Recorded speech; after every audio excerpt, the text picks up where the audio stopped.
एक बार की बात है, एक गरीब ब्राह्मण दरिद्रता से बहुत दुखी होकर राजा के यहाँ धन याचना करने के लिए चल पड़ा। कई दिन की यात्रा करके राजधानी पहुंचा और राजमहल में प्रवेश करने की चेष्टा करने लगा। उस नगर का राजा बहुत चतुर था, वो सिर्फ सुपात्रों को दान देता था। याचक सुपात्र है या कुपात्र, इसकी परीक्षा होती थी। परीक्षा के लिए राजमहल के चारों दरवाजों पर उसने समुचित व्यवस्था कर रखी थी। ब्राह्मण ने महल के पहले दरवाजे में प्रवेश किया ही था कि एक वेश्या निकलकर सामने आई। उसने राजमहल में प्रवेश करने का कारण ब्राह्मण से पूछा। ब्राह्मण ने उत्तर दिया कि मैं राजा से धन याचना के लिए आया हूँ, इसलिए मुझे राजा से मिलना आवश्यक है ताकि कुछ धन प्राप्त कर अपने परिवार का गुजारा कर लूँ। वेश्या ने कहा, महोदय आप राजा के पास धन मांगने जरूर जाएं, पर इस दरवाजे पर तो मेरा अधिकार है। मैं अभी काम पीड़ित हूँ, आप यहाँ से अंदर तभी जा सकते हैं जब मुझसे रमन कर लें, अन्यथा दूसरे दरवाजे से जाइए। ब्राह्मण को वेश्या की शर्त स्वीकार न हुई। अधर्म का आचरण करने की अपेक्षा दूसरे द्वार से जाना उन्हें पसंद आया। वहां से लौट आए और दूसरे दरवाजे पर जाकर प्रवेश करने लगे।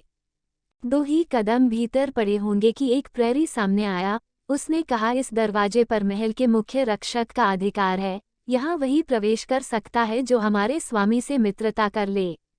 हमारे स्वामी को मांसाहार अति प्रिय है। भोजन का समय भी हो गया है, इसलिए पहले आप भोजन कर ले, फिर प्रसन्नता पूर्वक भीतर जा सकते हैं। आज भोजन में हिरण का मांस बना है।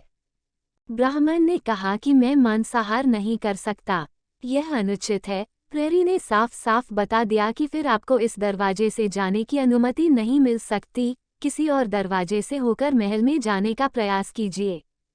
तीसरे दरवाजे में प्रवेश करने की तैयारी कर ही रहा था कि वहां कुछ लोग मदिरा और प्याले लिए बैठे मदिरा पी रहे थे। ब्राह्मण उन्हें अनदेखा करके घुसने लगा तो एक प्रहरी आया और कहा, थोड़ा हमारे साथ मद्य पियो तभी भीतर जा सकते हो।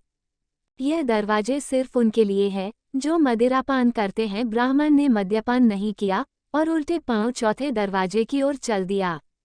चौथे दरवाजे पर पहुंचकर ब्राह्मण ने देखा कि वहां जुआ हो रहा है। जो लोग जुआ खेलते हैं वे ही भीतर घुस पाते हैं। जुआ खेलना भी धर्म विरुद्ध है। ब्राह्मण बड़े सोच विचार में पड़ा, अब किस तरह भीतर प्रवेश हो। चारों दरवाजों पर धर्म विरोधी शर्तें हैं। पैसे की मुझे बहुत जरूरत है, इसलिए भीतर प्रवेश करना भी जरूरी है। एक ओर धर्म था तो दूसरी ओर धन, दोनों के बीच घमासान युद्ध उसके मस्तिष्क में होने लगा। ब्राह्मण जरा सा फिसला। उसने सोचा, जुआ छोटा पाप है, इसको थोड़ा सा कर ले तो तनिक सा पाप होगा। मेरे पास 1 रुपया बचा है, क्यों न इस रुपये से जुआ खेल लूं और भीतर प्रवेश पाने का अधिकारी हो जाऊं। विचारों को विश्वास रूप में बदलते देर न लगी। ब्राह्मण जुआ खेलने लगा। 1 रुपये के 2 हुए, 2 के 4, 4 के 8, जीत पर जीत होने लगी। ब्राह्मण राजा के पास जाना भूल गया और अब जुआ खेलने लगा। जीत पर जीत होने लगी। शाम तक हजारों रुपयों का ढेर जमा हो गया। जुआ बंद हुआ। ब्राह्मण ने रुपयों की गठरी बांध ली। दिन भर से खाया कुछ ना था, भूख जोर से लग रही थी।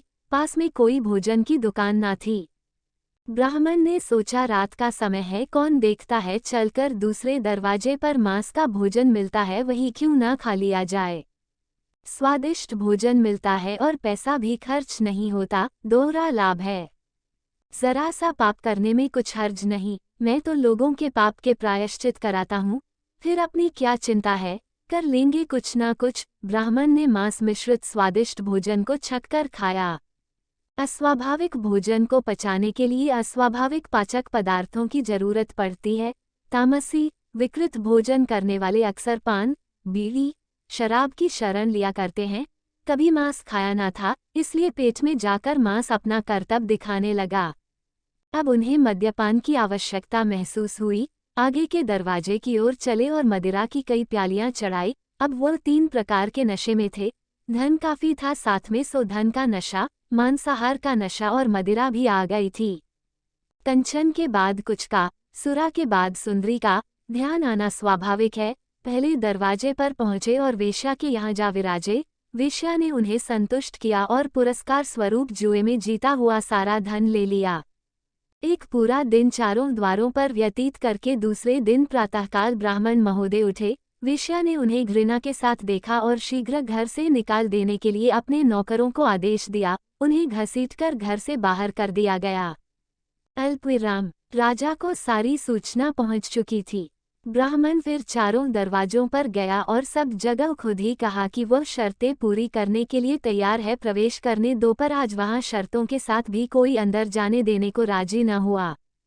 सब जगह से उन्हें दुत्कार दिया गया। ब्राह्मण को न माया मिली न राम, जरा सा पाप करने में कोई बड़ी हानि नहीं है, यही समझने की भूल में उसने धर्म और धन दोनों गंवा दिए।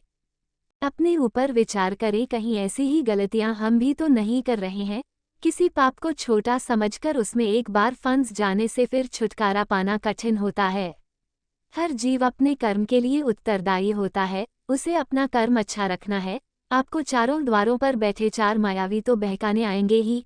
आपने उनकी माया को जीत लिया तो अनंत कोश आपके लिए खुला है, अन्यथा संसार से विदा नहीं होंगे, दुत्कार कर भगाए जाएंगे।